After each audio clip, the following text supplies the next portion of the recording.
കോഴിക്കോട് കനത്ത പോരാട്ടം നടക്കുന്ന മണ്ഡലമാണ് സൗത്ത്. LDF കഴിഞ്ഞ തവണ പിടിച്ചെടുത്ത ഈ മണ്ഡലം ഫൈസൽ ബാബുവിലൂടെ തിരിച്ചു പിടിക്കാനൊരുങ്ങുകയാണ് UDF. ബീഫ് ബിരിയാണി. LDFിന്റെ കോട്ടയായ കുന്നമംഗലം മണ്ഡലത്ത് നാലാമതും അംഗത്തിനൊരുങ്ങുകയാണ് PTA റഹീം. റസാഖ് മാസ്റ്ററെ നിരത്തിലിറക്കിക്കൊണ്ടാണ് UDFിന്റെ പോരാട്ടം. ചന്ദ്രന്റെ ചായക്കടലെ പുഴുക്കും ആവോലിയോ ഐക്കുറ പൊളിച്ചതും. എന്താണ് ഇത്, തിന്നുകൊണ്ടിരിക്കുകയാണോ? നോർത്ത് മണ്ഡലത്തിന് ഏറെ ജനകീയനായ തോട്ടത്തിൽ രവീന്ദ്രനിലൂടെ മണ്ഡലം നിലനിർത്താനാകുമെന്ന പ്രതീക്ഷയിലാണ് LDF. ശേഖർ ഫുഡ്സിലെ മത്തി മുളക് ഇട്ടതും രാവിലത്തെ ബ്രേക്ക്ഫാസ്റ്റും.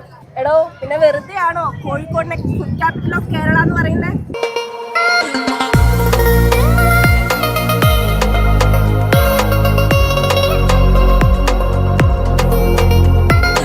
ഫുഡ് ക്യാപിറ്റൽ ഓഫ് കേരള ചുമ്മാ ഒന്നും വിളിക്കുന്നതല്ല കേട്ടോ. കാരണം ഇത്രത്തോളം ഭക്ഷണത്തെ നെഞ്ചേറ്റിയ ഒരു നാട് കേരളത്തിലുണ്ടോ എന്ന് ചോദിച്ചാൽ ഒറ്റ ഉത്തരമേ ഉള്ളൂ, ഇല്ല. നമ്മൾ ആദ്യം കണ്ടെന്ന് ചോദിക്കാറിയോ, ഞാൻ കോഴിക്കോട്ടുകാരനാണ്, നിങ്ങൾ പറയും കഴിച്ചാ ചായ കുടിച്ചോ, ഇതാണ് നമ്മൾ ഫസ്റ്റ് ഡയലോഗ്. അത് സുഖമാണോ എന്ന് അന്വേഷിക്കുക ഞങ്ങൾ കേട്ടോ, അതാണ് ഞങ്ങളുടെ രീതി. അപ്പം നമ്മൾ രുചിമണ്ഡലം തുടങ്ങുന്നു. കോഴിക്കോടിന്റെ പൾസ് അറിയാം. Come on.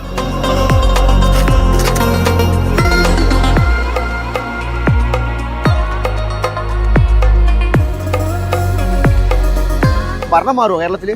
ഭരണമാറ്റം UDF. ഭരണം മാറും. ഓ, എന്താ സംശയം? എന്താ, ആരാണ് മുഖ്യമന്ത്രി? സതീശനാവും. ആണോ? ഓ, കുഞ്ഞാലിക്കുട്ടി ഉപമുഖ്യമന്ത്രിയാവും. അമ്മോ. നെല്ലിക്ക, പയർക്ക, കാരൻ, പപ്പായ ഉണ്ട്, പൈനാപ്പിൾ ഉണ്ട്, കക്കരി ഉണ്ട്, നെല്ലിക്ക ഉണ്ട്, ചോളം ഉണ്ട്, butterscotch, orange, strawberry, pineapple, പൈസൽ fruit, orange എല്ലാം ഉണ്ട്. എല്ലാം ഉണ്ട്. എല്ലാം ഉണ്ട്. നാടെവിടെ? നാട് എനിക്ക് UP ആണോ? അമ്മ കണ്ട മലയാളം പറഞ്ഞ കേട്ടില്ലേ? UP-കാരനാ വന്നിട്ട് നമ്മളെക്കാട് നല്ല വൃത്തിക്കാ മലയാളം പറയുന്നത്. കുലുക്കി സർബത്ത്, ഹോർലിക്സ് ഉണ്ട്, ബദാം ഉണ്ട്, ബൂസ്റ്റ് ഉണ്ട്, എല്ലാം ഉണ്ട്. എല്ലാം ഉണ്ട്. വോട്ടുണ്ടോ? വോട്ടുണ്ടോ അവിടെ? ആയില്ല. വോട്ട് മാത്രം ഇവിടെ ആയില്ല. വോട്ടൊക്കെ UP-യിൽ എവിടെയാ? UP-യിലെ ലക്നൗ. അല്ല, ഇലക്ഷൻ ചൂടുണ്ട്. സാർ തന്നെ ആര് ജയിക്കും തോന്നുന്നു പൊതുവെ? ഏതാ മണ്ഡലം? UDF. UDF അധികാരത്തിൽ വരുവോ? പിന്നെ അല്ല, ഇപ്പൊ പിട്ടായി താഴെ പോകുന്ന പറയുന്നത്.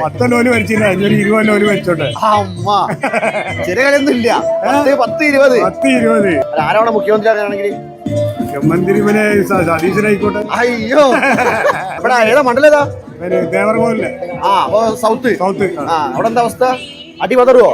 അവിടെ ദേവർകോലി തോറ്റു. എന്ത് വർത്താനാണ്? കാര്യങ്ങളൊക്കെ റാത്തല്ലേ? കാര്യങ്ങൾക്ക് റാത്താണ്. അല്ല, ആര് ജയിക്കും? ഏതാ മണ്ഡലം? മണ്ഡലം കോഴിക്കോട് തന്നെ. ഇവിടെ തന്നെ. അപ്പൊ നോർത്ത് സൗത്തോ? നോർത്ത്. അവിടെ എന്താ അവസ്ഥ? അവിടെ ഫൈസൽ ബാബു ജയിക്കുന്നതാണ്. ഫൈസൽ ബാബു ജയിക്കുന്ന എന്താണ്ട് കനത്ത പോളിംഗ് ആണല്ലോ അല്ലേ? നാടെവിടെയാ? കോഴിക്കോട്. ആര് ജയിക്കും തോന്നുന്നു? ഈ റനീഷ് കൗൺസിലറായിട്ട് തിളങ്ങിക്കൊണ്ടിരിക്കുന്നു അല്ലേ? ഉഷാറാണ്.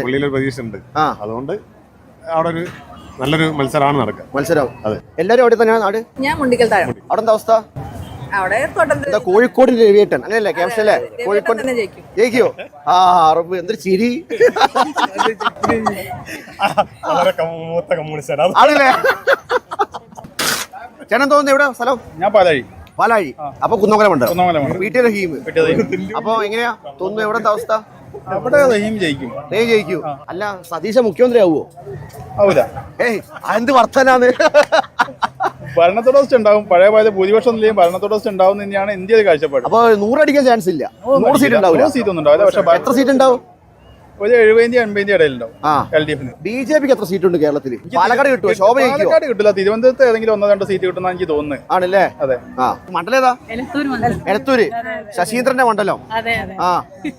അവിടെ പിന്നെ എന്താ അവസ്ഥ? ഒരു മാറ്റം ഉണ്ടാവുമോ? വിചാരിക്കുന്നത്. പിണറായി ഭരണം തുടരുമോ?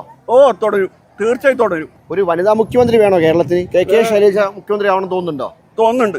എന്താ വെച്ചാൽ ഈ മാറ്റം അനിവാര്യമാണ്. എന്താ വെച്ചാൽ KK ശൈലജ മുഖ്യമന്ത്രി ആയാല് നീ കൂടുതൽ പവറുള്ള കാര്യങ്ങളൊക്കെ നടത്താൻ പറ്റും. ഒരു ഭരണത്തുടർച്ച ഉണ്ടാവുമോ കേരളത്തില്? സാധ്യത കുറവാണ്. അപ്പൊ UDF അധികാരത്തിൽ വരുന്ന പറയുന്നത്? UDF അധികാരത്തിൽ വരുന്നതാണ് ഞാൻ പറഞ്ഞത്. തൽക്കാലം എന്താ നമ്മൾ കോഴിക്കോട് ബീച്ചിൽ നിന്ന് നമ്മുടെ രുചിമണ്ഡലം യാത്ര തിരിക്കുന്നു. ഇനി അടുത്ത ദിവസം അടുത്ത സ്ഥലത്ത് നിന്ന് എവിടെ വെച്ചെങ്കിലും കണ്ടുമുട്ടാം. എവിടെ നിന്ന് ചോദിച്ചാൽ നോ ഐഡിയ. കണ്ട നിർത്തുക, കഥ പറയുക, ഇങ്ങനെ യാത്ര തുടരുന്നു. അപ്പോൾ എന്തായാലും ഇറക്കാൻ പോട്ടെ. ബൈ.